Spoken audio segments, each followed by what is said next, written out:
I was teaching on a Sunday, and I saw a man walk in. Dark sweatshirt, hoodie over his head, both his hands tucked into his sweatshirt. One Sunday he came in while I was teaching, middle of the message, walks into the front row, and just sits down in the front row. Hoodie up, hands in his pockets.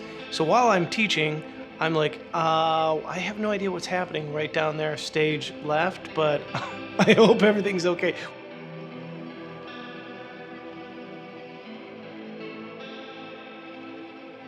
Wild.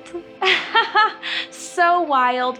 So not the kind of guy that I would have gone for, like eyeliner, black fingernail polish, totally punk rocked out, loud, crazy, center of attention.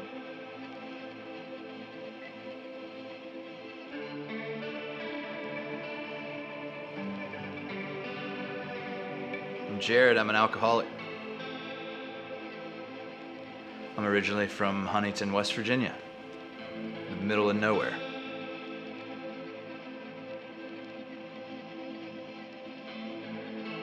I had a pretty good life. My mom and my grandma and my aunt, and then my mom's friend, her name was Pat, they all helped raise me while my mom was working as a police officer.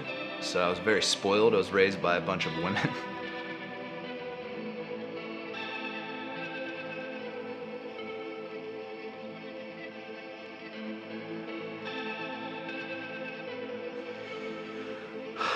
Prom night, massacre, that's what they called it. So a couple of my friends from 11th grade, I think, were going to pick up some weed from these people that were from Detroit. And I guess the people that from Detroit that had the stuff, they owed people from Detroit money, but they were hiding in Huntington, West Virginia, because that's what's happened to Huntington, West Virginia. It's become Detroit, and other big cities, drug dens, it's bad there. So they go, and they're in the wrong place at the wrong time in their prom stuff, and they get gunned down and murdered. And I was just with them that night. And I remember waking up and everybody saying that, and it's on the news. And the first thing I did, man, I just kept drinking. I drank tequila. I'll never forget. There was a Jose Cuervo that was still in the room, and I was just started drinking. And I was like, that's just how I dealt with that, Then I got arrested. Put me on house arrest, house arrest is better than jail, but it's also very psychologically hard to deal with because your friends can come and see you, and then they leave, and you can't go anywhere.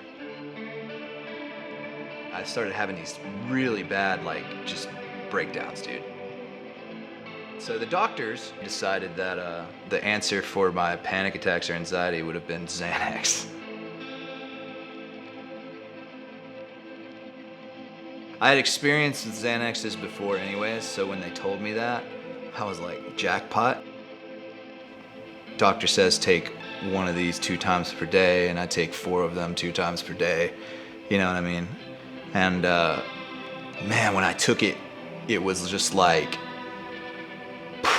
all emotions gone.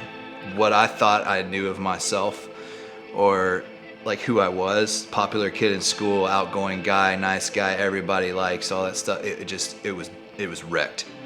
Then in came this alter ego who thought he was a rock star, who was just a troublemaker, who was a drug addict, who wanted to be in bands and sleep with as many girls as possible and, just come in and wreck parties.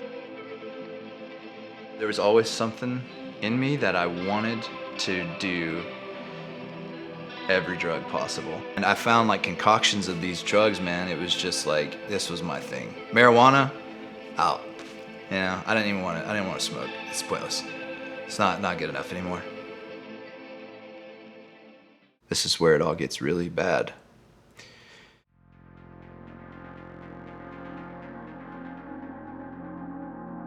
I had a really good friend named Shane. He kept calling me one night over and over, and I was at a concert and I didn't answer.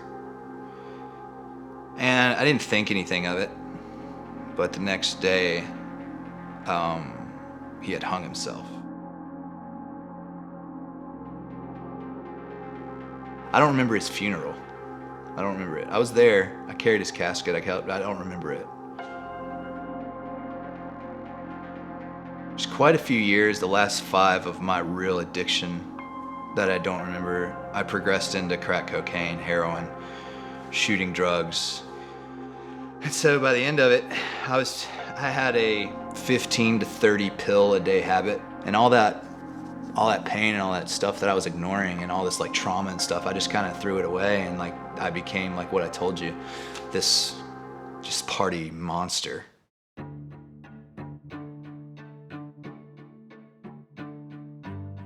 It was just enough Roxicet, which is a painkiller, and Xanaxes. I was intravenously using it, and it was just enough to kill me. I don't remember that day. I don't remember the using. I don't remember who was with me, but I know they all left. EMTs showed up and I was gray. I wasn't blue, I was gray. It was just like, they said by the time they were like starting to revive me back to life, I was having 3 breaths per minute. The first thing that I remember waking up was, where are my drugs? I had a trash bag full of clothes that somebody brought, and my aunt came and got me and moved me to Tennessee. I knew I had a problem. I was getting sick on myself, liver problems, all that other stuff. I've never seen recovery before. That was the start of it. I just thought I was gonna go to treatment, get out, and I'm fine. Didn't work. I wish I could say I stayed sober, but I didn't.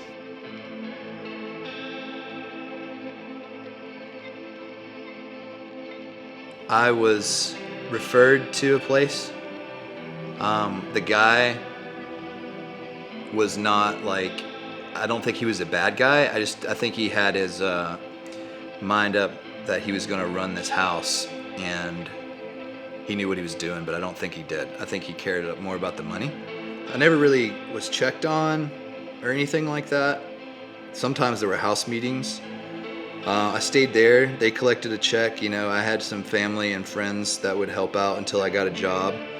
And then there was another one that I went to where they were called it as sober living, but it wasn't. It was like in these apartments.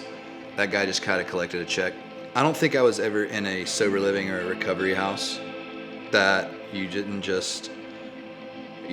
paid rent, and that was it. That was the only houses I was ever at. There was people using and stuff like that, but like I was trying. I felt like, you know, like at least this is what recovery must be. It got a whole lot worse. Like I moved out with people from the halfway house, you know, after like even the owner was just like, you probably shouldn't do that. As soon as we moved out, everybody started using immediately, you know. I held on to as long as I could, and I got a hold of old stuff, man. I got a hold of Xanaxes again and heroin. Lauren, my wife, I took her out on a date during this time, and like I wrecked it bad, dude.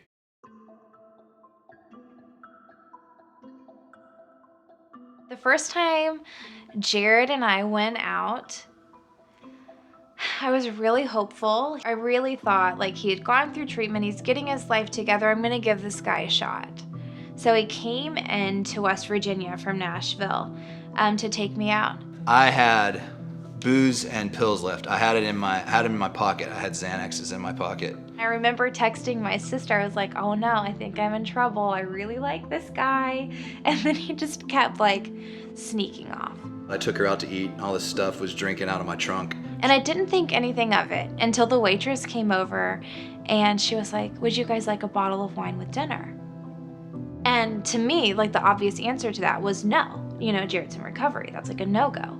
And Jared goes, hey, like I'd be down for a bottle of wine. What about you, Lo? And then the night just kept getting worse and worse, and he just kept slowly getting more plastered and more plastered. And He tried to kiss me in the car, and I knew he was drunk then, and I pushed him away, and he caused this big dramatic scene. She didn't want anything to do with me. I made him take me home. I was driving her home pirate-eyed, you know? Like seeing double, like almost wrecking. She's like, do you want me to drive? And I'm like, no, I got it, you know, thinking I'm cool.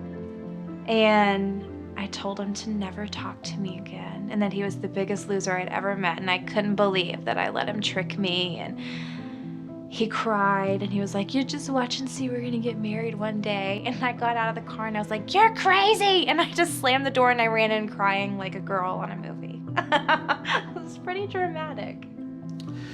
So I thought I was never gonna talk to her again.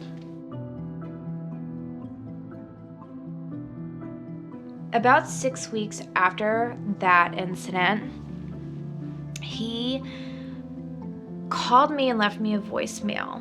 And he said, I know you don't want to talk to me anymore, and I don't blame you, but I just want you to know that I've been sharing our story and everything that happened a few weeks ago in all of my NA and AA groups, and I just want you to know I'm humiliated and I'm embarrassed and I feel like I messed up really bad, and I hope you forgive me. And I just want you to know that, I'm sober again, and I plan on staying this way. And I congratulated him and then just sort of moved on, just to keep a safe distance, because, when we went out on our first date, I already thought he was sober and getting his life together. So I just didn't really know what to believe. And then we finally just started talking, but strictly as friends, until he got his 1 year. Lauren just came back. She started talking to me. She was living in Florida, and I wanted me to fly down to see her fly up to see me. So we met back in West Virginia because we thought that was like the safest place. It was like a halfway point. I wouldn't be in Nashville. He wouldn't be coming to Florida. And if it just didn't work out, we were just gonna go our separate ways and just not even like talk about it again, And so I flew up there and we spent a weekend together, and it was just like the best weekend ever. And I felt like all of these things that I had seen in him were starting to sort of like come to fruition. I knew if somebody could see me like that, in this, whirlwind of destruction and pain and fakeness, and just somebody could see me like that and then like see me like when I'm sober and just forget that part and then come back, I knew I had to marry her.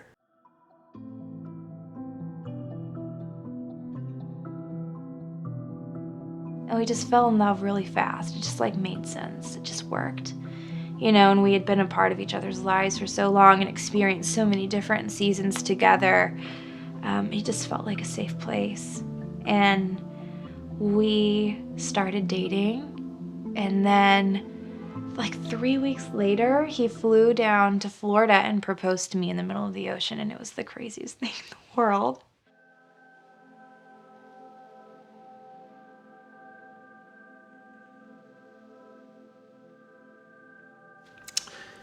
April 5th, 2011, man.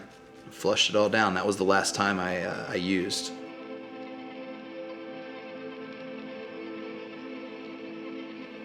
And I was thinking, man, I've been to treatment twice. I've been in these rooms. I've grabbed like 90 days here, 60 days there. I just don't want to do this anymore. And I prayed my first real prayer about it. And I said, God, if you're real, whatever you are, whatever you look like, help me just flush this, and I'll go to a meeting. And I did right there, man.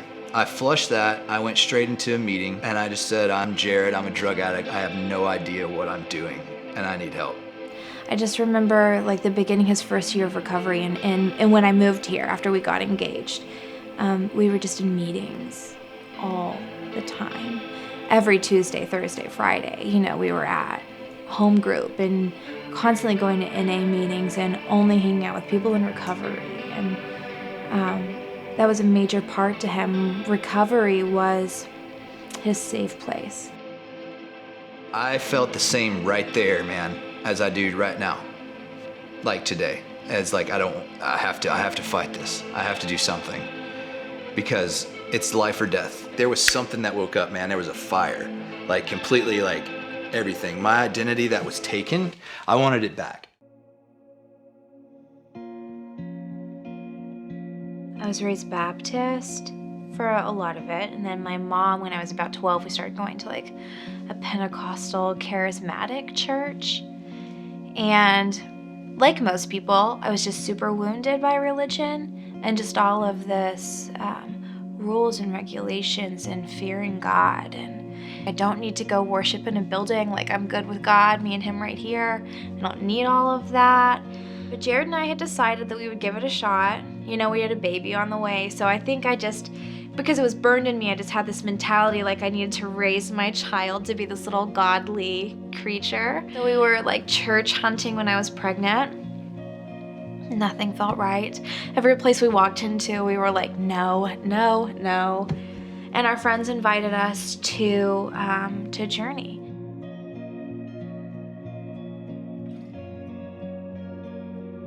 My name's Jamie, and I pastor a church in Brentwood, Tennessee called the Journey Church.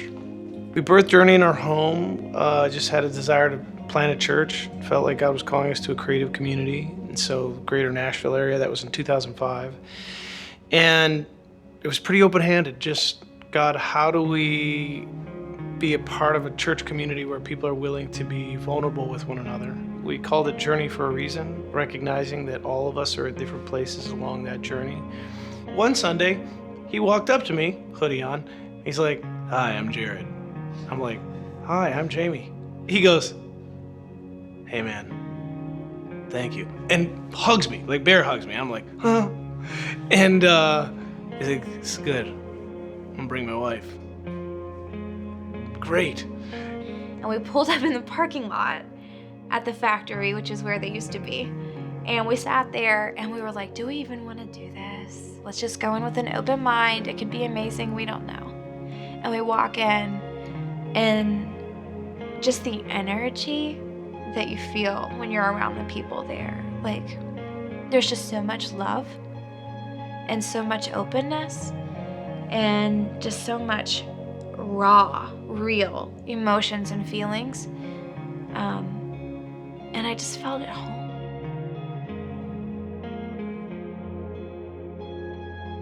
Fast forward years later, spiritual awakening, God encounter, life comes back, marriage, children, all this stuff, this material stuff, that we're sitting in, right? And I have the life, but I'm still like discontent. Like, what am I doing? I have a good job, I'm making tons of money, I'm recording music, but like I didn't really feel like I was doing what I was supposed to be doing. I just had a God moment where it was just like, you said a prayer to me to help you flush all that stuff, That's what I was feeling. It was just like, so you got this house, man. You want to help people, do something. And I woke Lauren up in the middle of the night and was like, yo, like, God, I think I felt God move through me or talk to me or something, like really crazy stuff like people don't want to hear. You know what I mean? Like if you say like you heard God, they're gonna think you're crazy. Like remember, I'm not a religious dude, but I had something happen to me. And she was actually like, okay, let's do it. We were actually sitting in the living room with our friends who were running a business at the time, a construction company, and they were buying and flipping houses. And we really were just admiring their lifestyle. We thought it was amazing. And we were like, man, like we would love to own our own business. And we think that's such a cool idea. And our friend was like, well, anybody can be a business owner. You just have to have passion. So what are you passionate about? And Jared's like, I've always wanted to have a recovery home, because that was like the stability of my recovery in the very beginning of recovery. Coming out of treatment, you need to be somewhere stable. And halfway houses really helped, build that foundation for me. And I would love to be able to do that for somebody. We rented a place down the road and we took our bed and the girl's bed, my daughter's bed, And we moved into a house that we rented, and we left everything else in this house.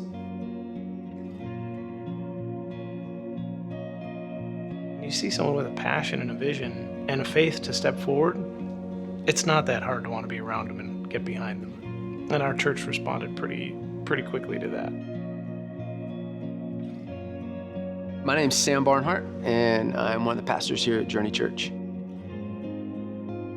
You know, one of the things they did when they decided to start Dry Tavern was, look, obviously when people come, they need a place to sit down, they need beds. So they literally left everything that was theirs in their home, gave their home for these men to come and stay. They moved into an apartment, and as they did that, they didn't have anything.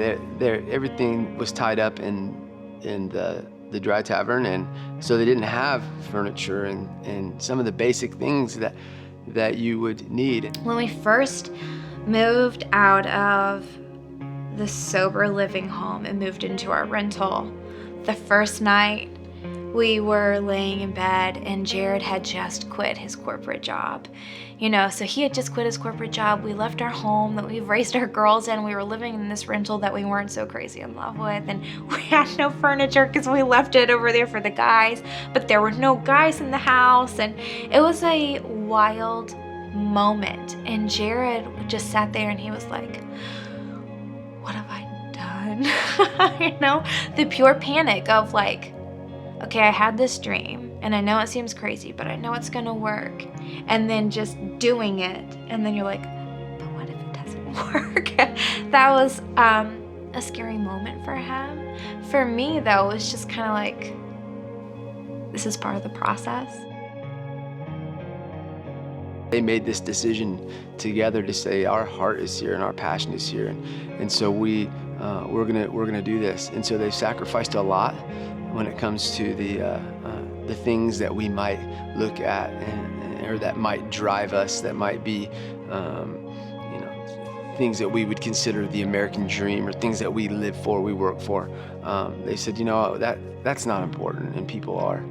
You know, Jared's not one of those guys that he's not a squeaky wheel, you know, and so we had to kind of, you know, hey, how can we help? What do you need? And through that, you know, they just shared with us their need for furniture and just kind of some things that all of us would have in our home. For us, that was just one of the ways that we could tangibly say, look, we're in this with you.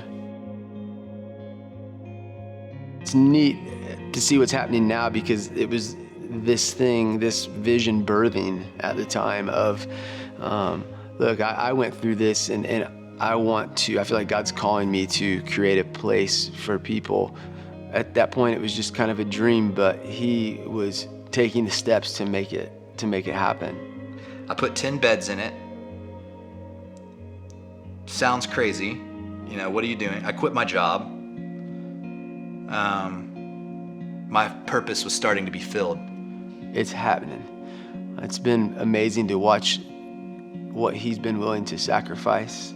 He and Lauren, their family, the heart of generosity and love for people who are in the place that he once was. I remember living in one of the houses and thinking like, you know, if I ever stay sober long enough, I would really change a lot of stuff about this. I want to help people, you know, because if I could do this, anybody can.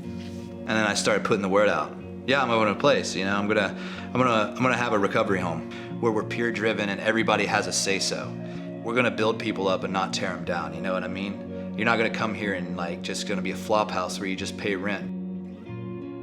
You have to remember, we're dealing with the disease of addiction, man. Like, you're face to face with it, and I haven't been face to face with it in a long time. And now I'm face to face with it every day with newcomers, new people, new guys. It's been hard, man. At first it was hard, but it's so rewarding when that one guy gets it. My name is Jared Beckett, and this is Dry Tavern Recovery Homes. And Dry Tavern Recovery Homes is a level 2 all-male recovery home. TENR, Tennessee Alliance of Recovery Residences. I end up going to this meeting. There's a bunch of these people in there, man. You know, and they all own houses, recovery houses, you know, real ones. I'm going to follow these people's suggestions. Have them come out to the house, take a look, give me advice, make sure that I'm like doing everything right, take a look at my program and stuff like that. And they did. They set me up for, you know, what to expect when it comes to, you know, certain situations, you know, like what do you do in this situation? What do you do in that? They were really able to help me thicken up like contracts, everything. They helped me run a place that didn't run like I used to live in. I'm Matt, and I'm the house manager at Dry Tavern Recovery Homes. The second house that I lived in, it's just kind of like a bed and a drug test every now and then, and you know, you pay rent, and that was really it. There was a good community of guys there, but there wasn't really much support from the owner. I maybe saw him a handful of times in the 6 months that I lived there. I'm Travis. I've been at Dry Tavern for over a year. I moved in March. So I've been in 5 sober livings. This will be my 5th sober living total. The first house that I ever went to was in Knoxville. I moved out of there because the manager of the house got caught selling Suboxone out of his window. I've been in houses that don't care about recovery and they're all based off of money, and I've been in houses that try to promote a genuine experience, but they've been around too long, and the rules and the people that have been through there have changed the way the house runs, and this house has stayed true to what it started with, and it's a genuine experience, and it is life-changing. What my experience in the past with sober living houses has been is this is a place to grow up, and it's a place to like learn responsibility, whether it's doing your chore every day or making your bed in the morning, or just being places on, like when you say you're gonna be there, meeting a curfew, that kind of thing. And so as a house manager, that's something that, especially in the first 30 days or so, like I have to pay a little bit more attention to. Day to day, I would say throughout the week, the biggest thing is being able to check in on them. I do what I call is just like a one-on-one check-in. So what I like so much about this house is Jared's involvement in the recovery of the guys that live here. You know, I'll see him probably 5 to 6 times a week. He's very involved and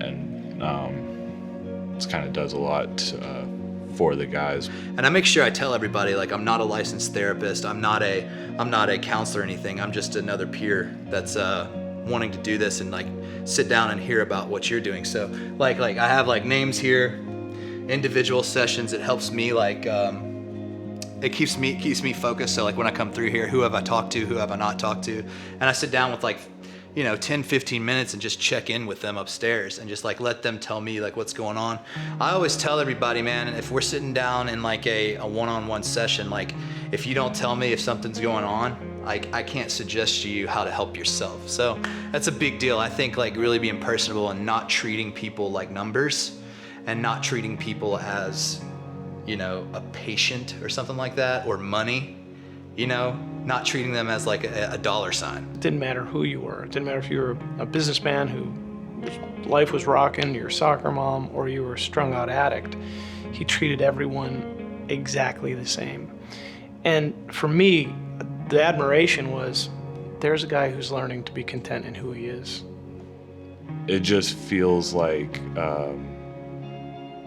people care a little bit more here. I try to tell them, wake up, pray, talk to another alcoholic, get to a meeting,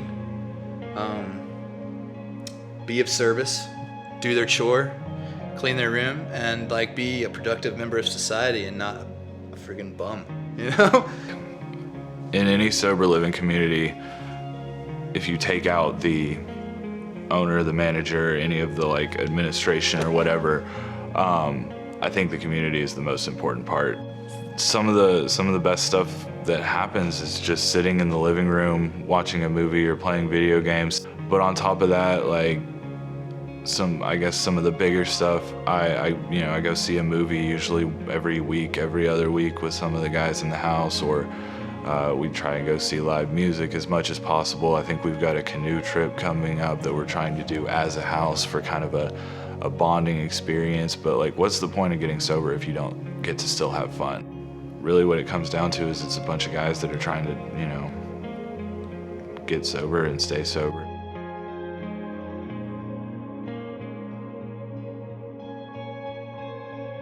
Mine and Jared's whole life, honestly, is just like risk and faith.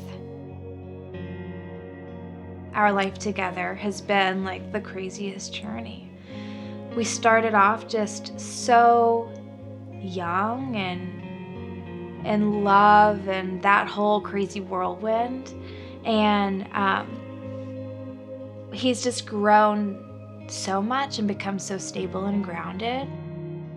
What I watched over years with Jared was there was a light that began to just beam from him.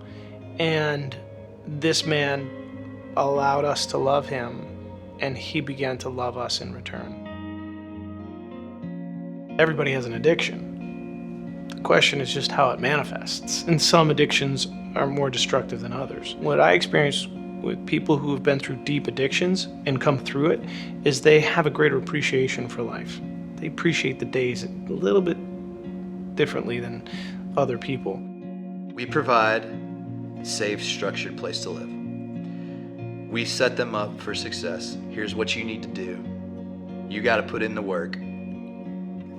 At this point, you have nowhere else to go. Or maybe you do and you're just choosing to do this because it's best. It's been one of the most beautiful things I've ever done. I'm a guy with a high school diploma that got in recovery and just wanted to do something for other people in recovery. And look at this miracle that we're sitting in.